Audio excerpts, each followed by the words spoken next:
फालतू की बातें और कुछ भी नहीं है। आप एक बात बताइए, हमारा राम मंदिर तो बन गया, ठीक है, जो ज़मीन दी गई थी उसका नींव भी रखा गया, अभी तक नहीं रखा गया। तो आपको लग रहा है कि वहाँ मुर्शिदाबाद में बाबरी मस्जिद बन जाएगी? अब्दुल कलाम के नाम से हॉस्पिटल बना दो सर, सबसे बेस्ट रहेगा। आज क्या ये मस्जिद बना के क्या होगा? बेरोजगारी की तरफ ढकेल रहे हैं। जैसे मुसलमान में भी बहुत क्लियर है सर कि हमारे जात भाई खड़े होंगे तो हम उन्हीं को वोट देंगे, चाहे अधीर रंजन चौधरी बरस बिता दें कांग्रेस में या टीएमसी में, हमें उससे कोई मतलब नहीं है। एनआरसी का प्रक्रिया जो भी होगा वो तो करेंगे ही। और मैं तो समझता हूँ अमित शाह का और इनका मैंने बीजेपी का ये फेलियर है कहीं ना कहीं।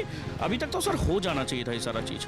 ममता दीदी होवे সবাই কিছু হবে আপনি কি মানে ममता बनर्जी जब सीएम नहीं रहेगी ना, जब सीएम नहीं रहेगी तब होगा। बंगाल में सर जो हिंदुओं ने भुगता है उनको सुद समेत वापस दिया जाए, मुर्शिदाबाद हो चाहे संदेश खली हो। पश्चिम बंगाल में चुनाव है और चुनाव के दौरान जब एसआईआर की प्रक्रिया होने को है तो ममता बनर्जी का विरोध सामने तौर पर नजर आता है। वो कहती हैं कि अगर बिहार जैसा कुछ पश्चिम बंगाल की धरती पर हुआ तो कहीं ना कहीं बीजेपी के लिए आफत आ जाएगी।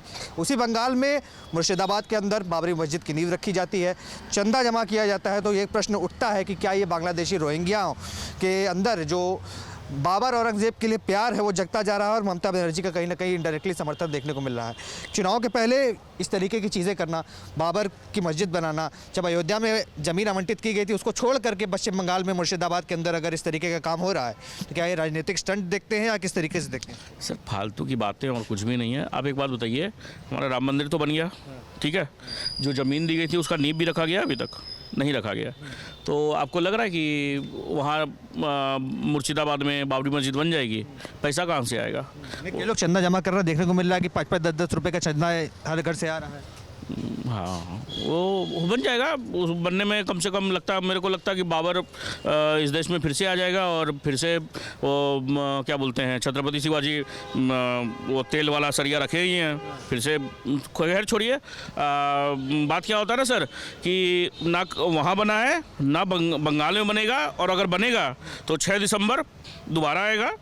हो सकता है कोई और डेट हो, मगर बात क्या है कि सर बनने नहीं दिया जाएगा, समझे? बाबर के नाम से इतना प्रेम क्यों? अगर मस्जिद बनानी भी है, पश्चिम बंगाल में बनानी हो या उत्तर प्रदेश में बनानी हो, तो मोहम्मद साहब के नाम पे बना सकते हैं, अल्लाह के नाम पे। आप तमाम ऐसे राष्ट्रभक्त मुसलमान रहे हैं, चाहे हम अब्दुल कलाम की बात करें, अब्दुल हमीद की बात करें, बाबर से क्यों इतना लगाव नजर? सबसे अच्छा मैं तो बोलता हूँ सर कि वो दोगले लोग कहाँ हैं अभी, या सेकुलर लोग कहाँ हैं अभी, जो कह रहे थे कि हॉस्पिटल बना दो, इंस्टीट्यूट बना दो। मैं तो कह रहा हूँ कि अब्दुल कलाम यूनिवर्सिटी बना दो, अब्दुल कलाम के नाम से हॉस्पिटल बना दो सर, सबसे बेस्ट रहेगा। आज क्या ये मस्जिद बना के क्या होगा? बेरोजगारी की तरफ ढकेल रहे हैं। आप एक बात बताइए, जो संभल में जामा मस्जिद किराया तक तो क्या बोलते हैं उसका, इलेक्ट्रिसिटी का तो पैसा नहीं दिया जाता इन लोग से। क्या इन लोग विकास करेंगे, क्या डेवलपमेंट करेंगे? पर हुमायूं जो कि पहले टीएमसी के नेता थे, उनको पार्टी से निलंबित किया गया। उन्होंने जब ये कहा कि हम तालीम करेंगे पश्चिम बंगाल के अंदर बाबरी मस्जिद का, तो कई लोगों से समर्थन देखने को मिला। तो क्या लगता है मुगलों के वंशज जो इस समय भारत में है उनको किस तरीके से निपटा जाएगा? क्योंकि कहीं ना कहीं मुगल मानसिकता जो है देश के लिए हानिकारक होती है। सर ये बड़ा खेल चल रहा है, समझे? आप एक बात बताइए, अगर आपने उसको निलंबित किया तो उसको जेल क्यों नहीं डाला? जेल में क्यों नहीं डाला? प्रिवेंटिव डिटेंशन होता है ना सर, कि जैसे नींव रखा गया, उस समय अगर कुछ दंगा हो जाता तो इसका जिम्मेदार कौन होता? इसका जिम्मेदार कौन होता? और मुझे लगता है सर आने वाले टाइम में हो सकता है कि अभी देखिए ममता बनर्जी कुछ हिंदू कार्ड्स खेलेगी, हिंदू के लिए कुछ वो लाएगी, कुछ स्कीम्स लाएगी जिससे हिंदू प्रभावित हो सकता है कि अभी हिंदू का वोट चाहिए उनको, ठीक है, क्योंकि उनको इस बार रोहिंग्याओं का सफाया होने वाला है। क्योंकि जिस तरीके से एसआईआर की प्रक्रिया हो रही है, कई तस्वीरें ऐसी भी सामने आई कि जहां लोग बॉर्डर क्रॉस करके बांग्लादेश वापस जा रहे हैं। तो क्या चुनाव आते आते वो समय आ जाएगा जब बंगाल पूरी तरीके से बांग्लादेशी मुक्त हो जाएगा? बिल्कुल सर, देखिए वैसे नहीं हो तो फिर वो तो एनआरसी का प्रक्रिया जो भी होगा वो तो करेंगे ही। और मैं तो समझता हूँ अमित शाह का और इनका मैंने बीजेपी का ये फेलियर है कहीं ना कहीं। अभी तक तो सर हो जाना चाहिए था ये सारा चीज़, आज तक नहीं तो कैसे होगा? ममता बनर्जी तो माँ काली का रूप ले लेती, कहती होबे ना बंगाल की धरती पे আমি বনে होबे ना देवे। नहीं सर, ममता दीदी होबे, সবাই কিছু হবে।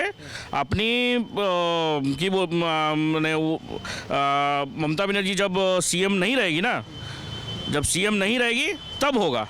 मतलब जिस तरीके से बिहार में हुआ है 200 से अधिक सीटें आई, प्रचंड जीत, प्रचंड बहुमत मिली, क्या इसी तरीके से पश्चिम बंगाल में होगा? एक चीज़ आपको समझने की ज़रूरत है कि देखिए, पिछली बार का वोटिंग परसेंटेज अगर देखेंगे तो 38 पॉइंट कुछ बीजेपी को मिला था और 44 कुछ टीएमसी को मिला था। अगर इस बार जैसे अधीर रंजन चौधरी ने कहा है, ये कोई बीजेपी का नेता नहीं बोल रहा है, कांग्रेस के थे पहले, वो उनको कैसे एक जिहादी मानसिकता के तौर पर हरा दिया गया था जब यूसुफ पठान बने, अपना ही भाईचारा बने, जो जैसे मुसलमान में भी बहुत क्लियर है सर कि हमारे जात भाई खड़े होंगे तो हम उन्हीं को वोट देंगे, चाहे अधीर रंजन चौधरी बने बरस बिता दें कांग्रेस में या टीएमसी में, हमें उससे कोई मतलब नहीं है। नहीं तो क्या लगता है जैसे बिहार में हुआ 200 से ज़्यादा सीटें आई, प्रचंड बहुमत मिली, तो क्या उसी तरीके से अब पश्चिम बंगाल में भी होने वाला है? देखिए सर, कोई बड़ी बात नहीं है। आप देख लिए जैसे अधीर रंजन चौधरी ने कहा कि 2 करोड़ से ज़्यादा वोट काटे जाएंगे।